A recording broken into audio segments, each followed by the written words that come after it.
Selanjutnya, Ustadz, Assalamualaikum. Bagaimana cara menasihati istri yang suka marah dan meledak-ledak? Jika ada masalah, suka marah? Suka marah-marah dan meledak-ledak saat marahnya. Apa? Meledak-ledak? Iya. Bakar petasan.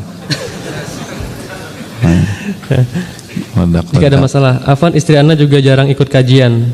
Dan mohon tips atau cara istri yang sering berkata, sifatku ini memang begini dan dari dulu, jadi biar sajalah. Barakallahu fikum. Iya, terima kasih jazakallahu khairan atas pertanyaannya. Hadirin yang dirahmati oleh Allah Subhanahu wa taala, terima kasih kepada yang bertanya dan semoga Allah memberikan hidayah kepada istri beliau dan istri kita semua. Yang pertama, sekali lagi evaluasi diri. Jangan cepat-cepat menyalahkan istri kita, karena kita punya andil. Mungkin karena kita kurang memberikan perhatian, mungkin karena kita kurang punya waktu dengan dia, mungkin karena kita kurang dalam mendidik dan mengajarkan agama, mungkin karena kita kurang bicara dari hati ke hati. Ustadz, semuanya sudah saya lakukan. Saya sudah kasih perhatian, saya sudah kasih waktu, saya sudah kasih yang ia inginkan, saya sudah kasih ilmu agama, saya ajarkan dia akidah, fikih dan lain seterusnya. Nggak ada yang kurang, Ustadz. Masa saya masih perlu evaluasi diri? Ya, pasti Anda yang salah. Kalaupun Anda sudah melakukan semuanya, paling tidak Anda punya satu kesalahan yang Anda tidak bisa bantah. Salah apa? Salah nyari istri. Begitu. Itu kan salah, resiko dong sebagai laki-laki. Orang wanita banyak di dunia ini, Anda pilih dia. Ya ini resikonya. Jadi jangan membela diri. Yang namanya pemimpin itu harus pasang badan ketika ada masalah. Jangan ketika ada masalah cuci tangan. Jadi kita yang harus evaluasi lebih dulu sebelum kita menyalahkan istri kita. Yang kedua, perbaiki hubungan kita dengan Allah Subhanahu wa taala. Karena sebagaimana perkataan sebagian para ulama salaf, inilah asillah wa ara athara ma'siyati fi dabati wa mar'ati. Aku pernah bermaksiat kepada Allah, lalu aku melihat efek negatifnya ada pada perangai hewan tungganganku dan istriku. Jadi ketika kita bermaksiat, maka Allah akan membuat istri kita tidak patuh kepada kita. Itu sangat mungkin. Kenapa demikian? Sederhana. Karena yang kita maksiati adalah zat yang membolak-balikan hati istri kita. Simple. Ketika kita bermaksiat kepada Allah, maka Allah dengan mudah membalasnya melalui istri kita. Hati istri kita ada di mana? Baina isbi'ain min asabi'ir rahman, di antara dua jemari Allah, atau di antara dua jemari dari jemari-jemari Allah. Allah bolak-balikan sesuai dengan yang Allah kehendaki. Jadi yang setelah evaluasi, yang kedua, perbaiki hubungan dengan Allah. Perbaiki hubungan dengan Allah. Yang ketiga, perbaiki akhlak ketika bergaul dengan istri. Perbaiki akhlak saat kita bergaul dengan istri dan tunjukkan qudwah dan teladan kepada dia. Jadi jangan langsung ditegur istrinya, jangan langsung dimarahin, jangan langsung diomelin, apalagi main fisik, itu jangan. Apalagi sudah ngaji, jangan mukul istri. Antum suka mukul istri enggak? Mukul sih enggak, nendang iya Pak Ustadz. Nendang juga enggak boleh. Jadi mukul, nendang enggak boleh. Kecuali dengan kaedah yang mungkin bisa dikaji di kesempatan lain atau dikaji oleh ustadz-ustadz kita di sini, hafizahumullah. Jadi jangan langsung marah-marahin istri. Ingat, kasih waktu. Sebagaimana kita berubah perlu dengan proses, mungkin istri kita butuh proses yang sama dengan kita. Terkadang kan kita nuntutnya banyak. Kita berubah itu 2 tahun. Kita minta istri kita berubah 2 hari. Ya nggak mungkin. Kita harus kasih proses. Dan yang pertama kali tunjukkan keteladanan. Sehingga apa? Sehingga pesan yang antum berikan ke istri antum, agama ini masuk ke dalam keluarga kita untuk membahagiakan kita, untuk menyenangkan kita, menenteramkan kita. Buktinya suami kamu setelah ngaji berubah, kan gitu. Kalau dulu pelit, perhitungan sama istri disuruh zuhud ketika minta uang untuk beli baju karena memang niatnya nggak mau beliin. Setelah ngaji royal sama istri, karena ingat sabda Nabi SAW, dinarun anfaqtahu fi sabilillah, wa dinarun anfaqtahu ala raqabah, wa dinarun anfaqtahu ala miskin, wa dinarun anfaqtahu ala ahlik, a'dhamuha ajran dinarun anfaqtahu ala ahlik. Satu dinar yang engkau berikan untuk berjihad, satu dinar yang engkau berikan untuk membebaskan budak, satu dinar yang engkau berikan untuk fakir miskin, dan satu dinar yang engkau berikan kepada istri, yang paling besar pahalanya satu dinar yang kita berikan kepada istri kita.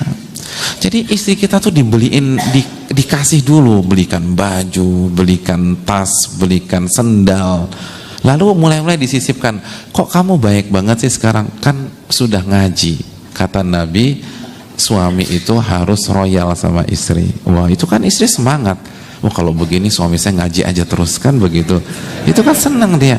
Kalau dulu kalau waktu nggak pernah ngaji, pelit gitu ya, perhitungan, terus laporan keuangan satu bulan itu detail sekali sampai 50 rupiah ditanya.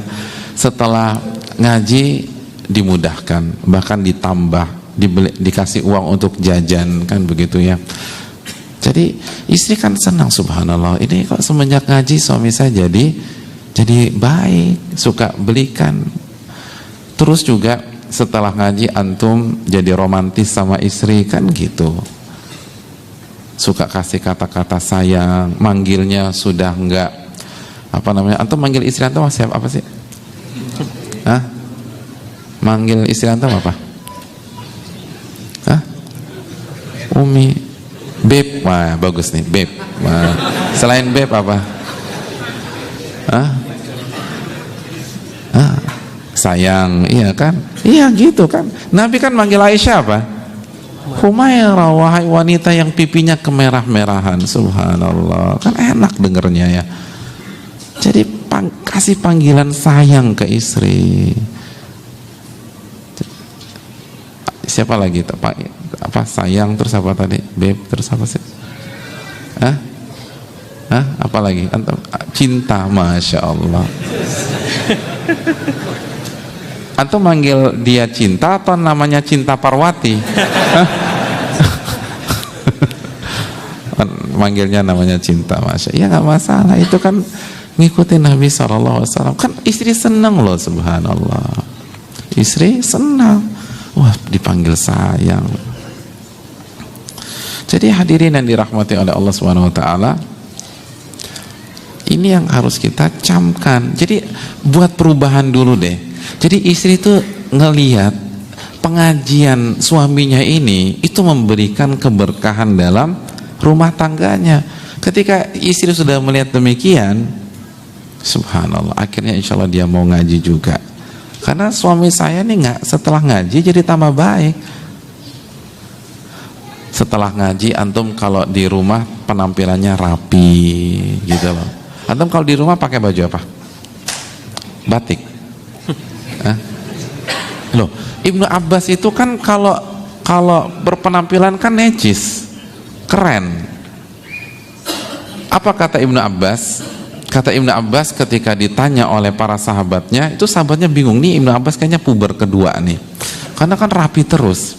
Tapi bukan metroseksual ya, itu metroseksual kan kebangetan. Kalau ini benar-benar normal gitu, tapi penampilan itu keren, terus necis, rapi, selalu jaga penampilan. Apa kata Ibnu Abbas? Kata beliau, uridu an atazayyana limraati kama uridu an tatazayyana li. Aku berpenampilan seperti ini, aku ingin berhias, tampil ganteng, tampil keren di hadapan istriku sebagaimana aku menuntut dia dan ingin agar dia tampil cantik di hadapanku. Jadi wanita yang paling berhak mendapatkan penampilan keren kita itu istri. Dan ingat, istri kita bukan istri ikhwan kita. Ini kalau pengajian pakaiannya keren karena kan ada akhwat-akhwat di sana, ada ummahat di sana. Tapi kalau di rumah pakai kaos kutang, kaos oblong, itu pun juga versi klasik yang usianya sudah 20 tahun, udah bolong di depan, bolong di belakang. Ini enggak tepat. Masa istri kasih kaos kutang? Jadi hadis kan tampil keren di hadapan istri, pakai parfum yang paling antum sukai di rumah. Kan bagus kan? Coba misalnya antum habis pulang kerja, antum baju yang paling keren apa? Baju yang paling resmi? Kemeja, batik ya, atau koko ya, koko yang bagus. Jadi habis pulang ke rumah, mandi, pakai baju koko yang terbagus, atau pakai batik, atau pakai kemeja. Terus ditanya istri, "Pak, mau kemana lagi? Mau kerja lagi?" Antum bilang, "Enggak, mau makan malam sama kamu." Wah, itu kan seneng, ya Allah. Itu kelepek-kelepek. Iya, senang, subhanallah. Siapa yang enggak senang? Enggak, mau makan sama kamu aja. Subhanallah.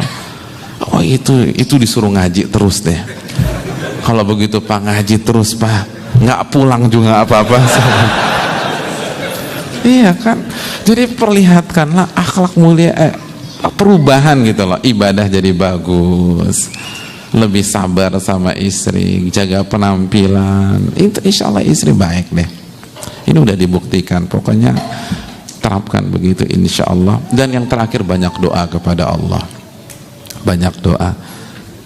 Karena hati istri kita itu ada di antara dua jari Allah Subhanahu wa ta'ala. Nah, yang terakhir juga itu antum coba minta tolong sama ikhwan-ikhwan yang lain yang istrinya sudah ngaji, dan antum lihat mungkin cocok dan nyambung kalau berinteraksi dengan istri antum. Ajak dia sama istrinya main ke rumah, dan biarkan istrinya ngobrol dengan istri antum, ngajak ngaji. Tapi yang istrinya yang bagus ya, artinya istrinya tuh yang ngomongnya enak, cocok dengan istri kita, nggak menggurui, simpatik gitu loh. Jadi istri kita tuh ternyata ibu-ibu pengajian tuh baik-baik ya gitu loh. Bawain apa gitu ya. Jadi nanti kalau ke rumah tolong bawain ini ya gitu buat istriku suka ini gitu. Antum modalin, jangan minta tolong ikhwan suruh beli sendiri. Ini kan buat istri kita. Misalnya antum tahu istri kita suka martabak, ya sudah, nanti main ke rumah, nanti beli martabak ya, tapi jangan bilang dari saya, bilang aja dari istri kamu gitu lah.